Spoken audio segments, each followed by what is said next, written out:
हाय बच्चों। आज का लेसन है लीलाधर शर्मा पर्वतीय के द्वारा लिखित भीड़ में खोया आदमी। एक्चुअली भीड़ में खोया आदमी, भीड़ यानी कि जो भी क्राउड होता है उसमें एक जो आदमी है और जो उसकी इंसानियत है, वो आदमी अपने आप में कहीं खोया हुआ सा पा रहा है खुद को। बेसिकली ये जो कहानी है, ये जो निबंध है, वो जनसंख्या वृद्धि और पर्यावरण प्रदूषण, क्योंकि जनसंख्या वृद्धि हो रही है, पर्यावरण प्रदूषण यानी कि एनवायरनमेंट जो आपका डिस्ट्रॉय हो रहा है, स्पॉइल हो रहा है, वो इसी के कारण हो रहा है, जनसंख्या वृद्धि के कारण। अगर जनसंख्या नियंत्रण में रहेगी, पॉपुलेशन नियंत्रण में रहेगी, तो हमारा पर्यावरण भी सुरक्षित रहेगा। तो पाठ की शुरुआत करते हैं। प्रस्तुत निबंध जनसंख्या वृद्धि और पर्यावरण प्रदूषण को ध्यान में रखकर लिखा गया है। मनुष्य यदि जनसंख्या वृद्धि पर नियंत्रण नहीं लगाएंगे, डेफिनेटली मैंने अभी जैसे आपको बताया कि अगर मनुष्य पॉपुलेशन को कंट्रोल नहीं करेगा, तो वह दिन दूर नहीं है कि जब हम सभी स्वयं इस भीड़ में और इससे उत्पन्न समस्याओं में पूरी तरीके से खो जाएंगे। एक मनुष्य को जो उसको स्पेस चाहिए वो नहीं मिल पाएगा और वो कहीं खोया हुआ सा पाएगा अपने आप को, बिकॉज उसका अपना एग्जिस्टेंस कहीं खो जा रहा है, बिकॉज इतनी सारी पॉपुलेशन हो रही है। इस कथा प्रसंग मतलब ये जो कहानी है, उसमें उठाई गई समस्याएं समाधान की ओर अग्रसर करती हैं। समस्या तो है कि जनसंख्या वृद्धि है, लेकिन उस समस्या के समाधान की ओर, उसका क्या सॉल्यूशन हो सकता है, इस बारे में ये जो निबंध है वो हमें बताता है। यह विषय हमारे देश की खुशहाली और भविष्य के लिए आवश्यक और महत्वपूर्ण है। ये जो टॉपिक है पॉपुलेशन का, ये हमारे देश के फ्यूचर के लिए और इसकी हैप्पीनेस के लिए बहुत जरूरी है। बाबू श्यामलाकांत के अनियोजित परिवार का, बाबू श्यामलाकांत इसमें एक कैरेक्टर है, और उनका अनियोजित परिवार मतलब कि बहुत सारे कोई प्लान नहीं है, फैमिली प्लानिंग नहीं है, बहुत सारे बच्चे हैं। उनका लेखा जोखा हमें परिवार के सुखी और संपन्न होने की दिशा में सोचने पर मजबूर करता है। मेरे एक अभिन्न मित्र हैं बाबू श्यामलाकांत, जो लीलाधर लेखक हैं इसके। उनके एक मित्र हैं बाबू श्यामलाकांत, सीधे साधे हैं, सिंपल हैं, परिश्रमी, मेहनती, ईमानदार, ऑनेस्ट, किंतु निजी जिंदगी में बड़े लापरवाह हैं। जो उनकी पर्सनल लाइफ है उसमें वो बहुत ही ज्यादा लेजी हैं, केयरलेस कह सकते हैं। उम्र में मुझसे छोटे हैं, पर अपने घर में बच्चों की एक फौज खड़ी कर रखी है। ठीक है। पिछले गर्मियों में मुझे उनकी लड़की के विवाह में सम्मिलित होने के लिए हरिद्वार जाना था। मुझे उनकी बेटी की शादी थी, तो उसमें मुझे अटेंड करने के लिए हरिद्वार जाना था। 15 दिन पहले ही मैंने आरक्षण के लिए स्टेशन पे गया। 15 डेज बिफोर ओनली ये आरक्षण यानी कि रिजर्वेशन के लिए वो स्टेशन पे गया था। तो वहां पहले से ही लोगों की लंबी कतार खड़ी थी। कतार का मतलब होता है लाइन, ओके, वेटिंग लाइन जो होती है वो ये आरक्षण के लिए, रिजर्वेशन के लिए स्टेशन पर लगी हुई थी। घंटों प्रतीक्षा वेट करने के बाद मेरी बारी आई, तो पता चला कि किसी भी गाड़ी में खाली स्थान है ही नहीं। मतलब इतनी देर तक तो हमने वेट किया मैंने, लेकिन उसके बाद जब मेरा टर्न आया तो मुझे पता लगा कि कहीं कोई खाली जगह ही नहीं है गाड़ी में, रेलगाड़ी में। जाना आवश्यक था, इसलिए मुझे बिना आरक्षण के ही निकलना पड़ा। अब कभी कभी होता है कि बहुत ज्यादा इमरजेंसी होती है, तो उस वक्त में बिना विदाउट रिजर्वेशन ही निकलना पड़ता है, और उसमें बहुत प्रॉब्लम आती है। जब गाड़ी आई तो क्या मैं देखता हूँ कि उसके अंदर तिल रखने को भी जगह नहीं है। तिल का मतलब होता है एक छोटा सा सीड होता है, राइट, वो रखने के लिए भी जगह नहीं थी। इतना ज्यादा भीड़ था। इसका कहने का मतलब है तिल रखने की जगह नहीं होना है तो अतिशयोक्ति है, लेकिन इसका मतलब ये है कि आप खड़े ही नहीं हो सकते हो, इतनी ज्यादा जगह खाली नहीं थी वहां पे, इतनी सी भी जगह खाली नहीं थी। और प्लेटफॉर्म पर चढ़ने वालों की भीड़ जबरदस्त धक्कम धक्का देने में लगी हुई थी, बहुत धक्कम धक्का हो रही थी। मेरे पास सामान बहुत कम था, फिर भी कुली की सहायता मुझे लेनी पड़ी, क्योंकि और उसने मुझे खिड़की से मुझे भीतर नहीं धकेला होता तो शायद गाड़ी छूट जाती। जो इमरजेंसी खिड़की होती है ट्रेन में, उसमें सलाखें नहीं होती हैं, वो जो छड़ होती है उसकी, वो नहीं, वो पूरी तरीके से ओपन होती है, तो उसमें से एक आदमी जा सकता है। तो गाड़ी छूट जाती है अगर वो ऐसे नहीं करता। लक्सर में मुझे गाड़ी बदलनी थी। लक्सर एक जगह का नाम है, वहां पर मुझे गाड़ी चेंज करनी थी। किसी तरह खिड़की से बाहर कूदा तो देखा कि पूरी ट्रेन की छत यात्रियों से पटी पड़ी है। पूरी ट्रेन की छत, जो ट्रेन का जो छत होता है ना, वो पूरी तरीके से यात्रियों से भरी पड़ी है। सोचता हूँ अपने प्राणों को भीषण संकट में डाल करते ट्रेन की छत पर यात्रा करने के लिए क्यों लोग मजबूर हुए। और डेफिनेटली प्राणों का संकट संकट तो होता ही है, क्योंकि अगर आप ट्रेन पे यात्रा कर रहे हो और बिजली का तार भी होता है, वहां से ट्रेन फटाफट से जा रही होती है, सडनली कोई तार अगर टूट जाता है तो पूरी ट्रेन में करंट आ सकता है, व्यक्ति की जान जो जाएगी वो तो जाएगी और लोगों की जान भी जाएगी। तो इन लोगों को रेल के नियम, व्यवस्था, अनुशासन का ध्यान क्यों नहीं है।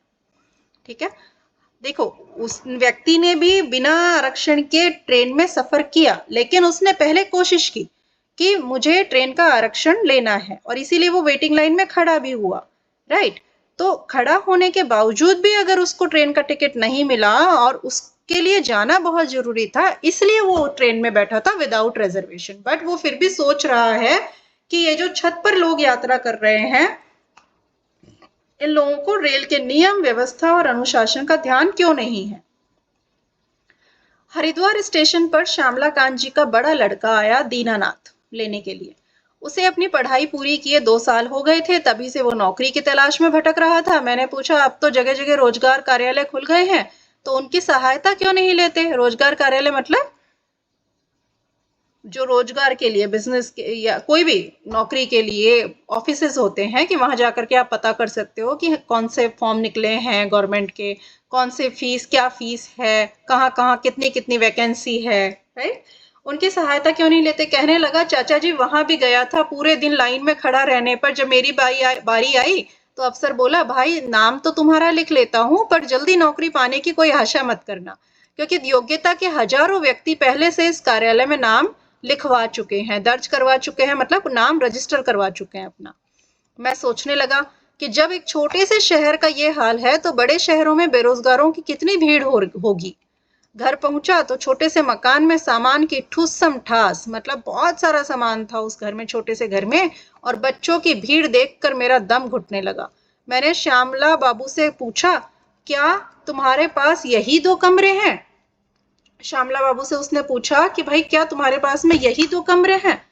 वे बोले, क्या करूं मित्र, 2 वर्ष पहले इस शहर में आया था, तभी से मकान की तलाश कर रहा हूँ। शहर में चक्कर काट काट कर तो मेरे जूते घिस गए हैं। जूते घिस गए जब मुहावरा, इसका मतलब होता है बहुत घूमना, मतलब किसी भी चीज को खोजने के लिए बहुत ज्यादा इधर उधर घूमना, उसके लिए हम यूज करते हैं जूते घिस गए। तो उसने नौकरी की तलाश में इधर उधर घूम रहा था, नौकरी की तलाश में उसने अपने जूते घिसे। निराश होकर जब वह थक गया तो साल भर बाद मकान के नाम पर सिर छुपाने के लिए गली के अंदर यह छत मिली थी। ये छत मिली मतलब यह घर मिला था। शहर पहले की तुलना में कई गुना ज्यादा फैल चुका था। शहर नहीं मतलब शहर का जो स्पेस है वो नहीं फैला था, लोगों का आना यहाँ बहुत ज्यादा हो गया था। दूर दूर तक नई कॉलोनी बन गई थी। फिर भी मेरी तरह न जाने कितने लोग मकानों के लिए इधर उधर भटक रहे हैं। हमारे देश में बढ़ती हुई आबादी का ही यह दुष्परिणाम है। जनसंख्या बढ़ रही है, मकान और खाद्यान्न घट रहे हैं। खाद्यान्न का अर्थ होता है खाने का सामान, खाद्य प्लस अन्न। ओके, खाने वाला अन्न वो घट रहा है, मकान घट रहा है, लेकिन बढ़ क्या रहा है, जनसंख्या बढ़ रही है। उसी समय श्यामला जी की पत्नी जलपान लेकर के आई। श्यामला जी कौन, जिनके यहाँ वो शादी में गया था, जिनकी बेटी की शादी थी, तो वो जलपान लेकर के, यानी कि स्नैक्स और पानी वगैरह लेकर के आई। उनके पीछे उनकी 3 छोटी लड़कियां पल्ला पकड़े, 2 छोटे लड़के, उनके पीछे 3 छोटी बच्चियां लड़कियां थी उनकी, और 2 छोटे लड़के थे जो उसकी साड़ी को पकड़े हुए थे। मैं अपनी दुर्बल काया और पीला चेहरा, मैं उनकी दुर्बल काया और पीला चेहरा देखकर स्तब्ध रह गया। मतलब उनका जो इतने सारे जो बच्चे उन्होंने पैदा किए, इतने सारे बच्चों को उन्होंने जन्म दिया, इसके कारण उनकी जो बॉडी है वो बहुत ही वीक हो गई थी और उनका चेहरा जो है वो पीला पड़ गया था। और ये देख करके मैं स्तब्ध रह गया। स्तब्ध का मतलब है मैं आश्चर्यचकित रह गया। मैंने पूछा, कब से अस्वस्थ हैं, डॉक्टर को दिखाकर इलाज क्यों नहीं करवा लिया। वे फीकी मुस्कान मुस्कुरा दी। नहीं, उन्होंने बोला डॉक्टर को दिखाकर इलाज नहीं करवा रही हैं क्या। तो अब वो क्या बोलती है, अब इतने सारे बच्चे हैं, छोटा सा कमरा है, उसमें कैसे वो क्या इलाज करवाएंगी। तो वो हल्की सी, कई बार होता है ना कि हम बहुत सारी चीजों के जवाब नहीं देना चाहते हैं तो बस मुस्कुरा करके उसको टाल देते हैं। बोली, भाई साहब, इतने बड़े परिवार में हर रोज कोई ना कोई बीमार ही रहता है। डॉक्टर को दिखाने अस्पताल गई थी, पर अस्पताल में आजकल रोगी और उसके संबंधी मधुमक्खी की छत्ते की तरह डॉक्टर को घेरे रहते हैं। और इतना सारा जब जब पॉपुलेशन बढ़ती है तो डेफिनेटली कोई ना कोई बीमार तो होता ही है, तो डॉक्टर्स के पास भी बहुत सारी भीड़ रहती है। वह भी अच्छी तरह किस किस को देखे। आजकल तो ऐसा लगता है मानो पूरा शहर ही अस्पताल में उमड़ आया है। उमड़ आया है मतलब आ गया है। समझ में नहीं आता ऐसी भीड़ क्यों है। तो आपने देखा स्टेशन पे भीड़ है ना, घर पे भीड़ और अस्पताल में भीड़। अब यही देखिए ना, मेरी तबीयत भी ढीली ही रहती है। ढीली ही रहती है का मतलब ठीक नहीं रहती है। सोचा था विवाह के कपड़े दर्जी से सिलवा लूंगी, मतलब शादी के लिए टेलर को देकर के कपड़े सिलवाऊंगी, और बड़े बेटे को दर्जी के यहाँ भेजा, और इसके लिए मैंने बड़े बेटे को भेजा टेलर के पास में। लेकिन वह जिस भी दुकान में गया, हर टेलर ने पहले से सिलने आए कपड़ों का ढेर दिखाकर अपनी मजबूरी जाहिर कर दी। मतलब उसने, जो टेलर था, उसने बताया कि देखिए भाई साहब, पहले से ही मेरे पास में इतने सारे कपड़ों का ढेर लगा है। ढेर मतलब बहुत सारे कपड़े इकट्ठे हैं और इन सबको मुझे सिलना है, तो आपके कपड़े तो मैं सॉरी कर नहीं पाऊंगा। तो ऐसी अपनी मजबूरी दिखा दी ताकि, और उसने मना कर दिया टेलर ने। पहले ग्राहक का स्वागत होता था। पहले के समय में क्या होता था, कस्टमर को रिस्पेक्ट दी जाती थी, उसका वेलकम होता था। अब उसे भी चिरौरी करनी पड़ती है। यानी अब तो ग्राहक को ही चिरौरी करनी पड़ती है, जो कस्टमर है उसी को ही रिक्वेस्ट करनी पड़ती है बार बार, सॉरी, शॉपकीपर से, दुकानदार से। फिर भी समय पर काम नहीं होता है। दुकानें पहले से कहीं अधिक खुल गई हैं, लेकिन ग्राहकों की बढ़ती हुई भीड़ के लिए वे अब भी कम पड़ रही हैं। दुकानें पहले से बहुत ज्यादा हैं, लेकिन अभी भी भीड़ बहुत ज्यादा, हर एक दुकान पर बहुत सारी भीड़ है। तभी बाहर से दूसरे बेटे सुमंत का थका हारा झुलसाया हुआ स्वर सुनाई दिया। वो दूसरा बेटा जो था वो बाहर से आया, और वो, उसका नाम था सुमंत। वो बहुत थका हुआ था। बोला, माँ जल्दी से एक कप चाय बना दो, आज पूरा दिन राशन की दुकान पर लग गया। राशन की दुकान यानी जो ग्रोसरी की शॉप होती है उसको कहा जाता है। इतनी भीड़ थी कि लाइन खत्म होने का नाम ही नहीं ले रही थी। फिर भी पूरा सामान नहीं मिल पाया। मैं सोचने लगा, आखिर इन सब का कारण क्या है। लेखक के सामने क्या चीजें हैं, क्या क्या चीजें, कहाँ कहाँ पर भीड़ आई। स्टेशन के लिए भीड़, स्टेशन पे जब वो था तब भीड़ आई, फिर उसके घर में गया तो भीड़ थी, फिर अस्पताल में सुना उसने भीड़ थी, उसके बाद उसने सुना कि दर्जी के यहाँ भीड़ थी, देन उसके बाद उसने सुना कि ये राशन की दुकान पर भीड़ थी। तो उसको सुनने में आया कि आखिर कहाँ कहाँ, इसका कारण क्या है। मोहल्ले मोहल्ले दुकानें हैं, मकान पहले से अधिक बन गए हैं और भी बन रहे हैं, रोजगार के अनेक रास्ते निकल रहे हैं, रेलगाड़ियों बसों की संख्या पहले से भी ज्यादा है, चिकित्सा सुविधाएं यानी कि जो मेडिकल फैसिलिटीज होती हैं उनका भी विस्तार हो गया है, वो भी ज्यादा बढ़ गई हैं। फिर भी लोगों की आवश्यकताएं पूरी नहीं हो पा रही है। जहां देखिए भीड़ ही भीड़ है। यह भीड़ क्यों बढ़ती जा रही है? क्या आदमी स्वयं इसके लिए जिम्मेदार नहीं है? घर में बच्चों की भीड़ है। यह भीड़ भले ही हमें अच्छी लगती हो, लेकिन जब तक बच्चों के पालन पोषण की, रहन सहन की, शिक्षा दीक्षा की पूरी सुव्यवस्था ना हो, यह भीड़ दुखदाई बन जाती है। मीन्स जब बच्चे पैदा होते हैं अच्छे लगते हैं छोटे छोटे बच्चे, लेकिन जब उनके पालन पोषण की बारी आती है, जब उनको पढ़ाने की बारी आती है, उनको खिलाने की बारी आती है, तो पैसा तो लगता है, राइट। तो फिर इसी कारण से ये जो भीड़ है वो दुखदाई बन जाती है। अस्पताल में भीड़ क्यों है? क्या यह भीड़ किसी को अच्छी लगती है? सुहाती है का मतलब अच्छी लगती है? क्या कोई स्वेच्छा से, अपनी इच्छा से अस्वस्थ होता है, बीमार होता है? नहीं, स्वयं कोई बीमार नहीं होना चाहता। बीमारी कुपोषण से, कुपोषण मतलब गुड हेल्दी खाना नहीं खाने से जो होता है, गंदे और संकीर्ण मकानों के दूषित वातावरण से। गंदे, भाई जब मकान छोटे हैं और बहुत सारी भीड़ है तो हाइजीन तो कहाँ काम करेगा, राइट। तो इसके कारण भी दूषित वातावरण दूषित होता है।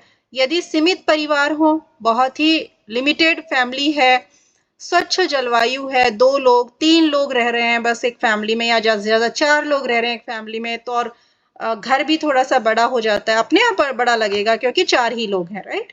तो उसमें 2 कमरे भी काफी है। स्वच्छ जलवायु हो, एकदम जो हवा है वो एयर हो अच्छी हो, और खाने के लिए भरपूर भोजन सामग्री हो, तो बीमारी से बचा जा सकता है। रेल बस में भीड़ का कारण भी बढ़ती हुई जनसंख्या है। तो जो सारी समस्या है भीड़ की, वो कहाँ से शुरू होती है? वो घर से शुरू होती है। घर में हम भीड़ कम करेंगे तो सब जगह भीड़ कम होगी। देश के अनुशासन पर दुष्प्रभाव पड़ता है, बैड इफेक्ट आता है देश के डिसिप्लिन पर। सड़क पर दुर्घटनाएं होती हैं, दुर्घटनाएं मतलब एक्सीडेंट होते हैं। सार्वजनिक स्थानों पब्लिक प्लेसेस पर नियम व्यवस्था का पालन नहीं हो पाता है। जिस काम के लिए आदमी दफ्तर, ऑफिस, कचहरी, कोर्ट, अस्पताल, स्टेशन आदि स्थानों पर जाता है, समय की भी बर्बादी होती है भीड़ के कारण, शक्ति भी लगती है, थक जाता है इंसान, धन यानी पैसा भी वेस्ट जाता है, क्योंकि जब तक अपना नंबर आता है तब तक काम विंडो बंद हो जाती है, तो पैसा भी गया व्यर्थ, क्योंकि आने जाने में तो पैसा लगता है ना। और यह कार्य भी सिद्ध नहीं हो पाता है, तो वह स्वयं भीड़ में खो जाता है। तो इन सब चीजों के कारण वो स्वयं को भीड़ में खोया हुआ पाता है। भीड़ में खोया आदमी शायद यह तो समझ ही जाता है कि बढ़ती हुई जनसंख्या ही इसका परिणाम है, बढ़ती हुई जनसंख्या का ही ये परिणाम है कि इतनी सारी भीड़ भीड़ है। मुझे अपने मित्र श्यामला कांत को अब इस भीड़ का रहस्य बताने की आवश्यकता नहीं है, क्योंकि वे स्वयं इस विपदा को झेल रहे हैं, राइट, क्योंकि उनके खुद के ही इतने सारे बच्चे हैं। ऐसा लगता है कि यदि समय रहते हमारा देश अब भी नहीं चेता, चेता का मतलब अभी भी उसको अवेयरनेस नहीं आएगी, तो श्यामला बाबू की तरह परिवार बढ़ाता गया अगर हमारा देश, तो वह दिन दूर नहीं जब वह स्वयं इस भीड़ में और इससे पैदा होने वाली समस्याओं में पूरी तरीके से खो जाएगा। और लेखक है इसके लीलाधर शर्मा पर्वतीय। सो आपने पूरे पाठ में बस भीड़ भीड़ भीड़, सब जगह भीड़ के बारे में सुना, भीड़ ही भीड़ है। तो जो मेन समस्या इस पाठ में बताई है, वो समस्या तो बताई है डेफिनेटली कि जनसंख्या है, जनसंख्या वृद्धि ही समस्या, लेकिन उसका उपाय भी इस पाठ में बताया है कि हम परिवार नियोजन को अपनाएं, हम अपने घर में जो भीड़ है उसको कम करें। ठीक है, तो इस पाठ को पढ़िए, सुनिए, और आशा है कि आपको ये पाठ समझ में आया होगा। Thank you.